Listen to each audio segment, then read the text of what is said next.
Hey everyone, welcome back to our channel How to Tutorials. In this quick video, I'll show you how to block someone on Snapchat to stop unwanted messages or snaps instantly. First, open Snapchat on your phone and log in if you have not already.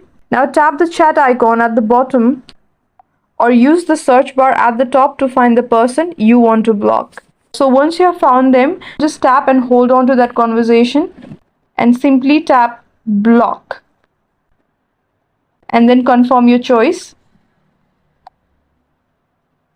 and that's it. The person is now blocked and won't be able to send you snaps, chat, or view your stories. If this helped you out, make sure to like the video, subscribe, and drop a comment if you need help with anything else on Snapchat. Thanks for watching, and I'll see you in the next one.